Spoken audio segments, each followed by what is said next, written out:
On the day of our wedding anniversary, I found out I was pregnant. I slipped through the rain to the private lounge where Daryl was spending the evening, wanting to surprise him. Outside the door, through the gap left ajar, I heard him talking with his friends about a surprise he had planned for our wedding.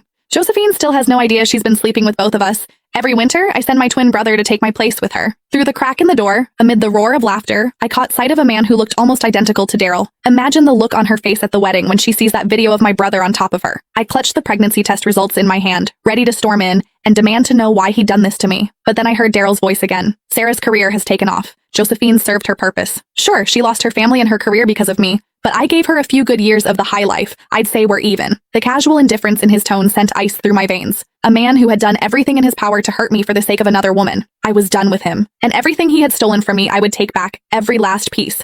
Inside the private lounge, the men kept egging each other on. Come on, Daryl, you've lost 3 rounds of dice in a row. You owe us something juicy. What's this big surprise you've got planned for Josephine at next week's makeup wedding? I stood outside the door, heart brimming with sweetness. 3 years since we'd signed the marriage certificate, and Daryl had been so consumed by work that the wedding kept getting pushed back. Now I was going to bring our baby along and finally make it complete. Ha! Bro, Josephine is such a fool. She has absolutely no clue you've got an identical twin brother. What do you guys think? If she finds out at the wedding that the man keeping her warm every winter was actually me, and then she sees our little bedroom video, will she lose it right there on the spot? The laughter inside swelled even louder. My legs buckled, and I nearly collapsed. I stepped forward, pressed myself against the doorframe, and peered through the gap. Beside Daryl sat a man with the exact same face. Daryl leaned back on the sofa and clapped him on the shoulder. Vincent Sanchez, I owe you for these past 2 years. Your visits made it possible for me to be with Sarah. The man exhaled a stream of smoke, the haze blurring his features. I don't get it, bro. Sarah was your college crush, so why'd you marry Josephine? Even in bed, she's boring as hell. I'm so sick of her. The men who usually greeted me with fawning smiles and called me Mrs. Sanchez were now leering and cracking vulgar jokes. I stood frozen, struck as if by lightning, unable to move, but the fury inside me burned hotter with every second. I drew a deep breath, gripped the door handle, and steeled myself to charge in and confront Daryl.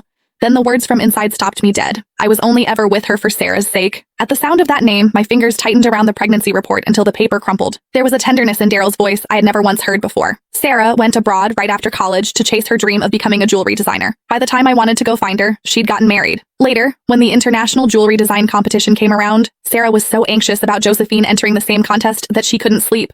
It broke my heart. I knew I had to help her. Gasps of admiration erupted around the room, everyone praising his devotion. I stood outside the door, and the memory of that accident years ago crashed over me. Cold sweat soaked through the back of my dress. The man on the sofa wore an expression of pride and tender indulgence. None of you would ever guess. I personally planned Josephine's car accident, so she'd miss the competition. Sarah sailed to victory using the designs I gave her. Josephine's so stupid. She even saw the winning piece afterward and said it looked familiar, but she never figured out I'd stolen her work. The only regret is that I accidentally killed her parents too. After that, I couldn't leverage their connections in the jewelry world anymore.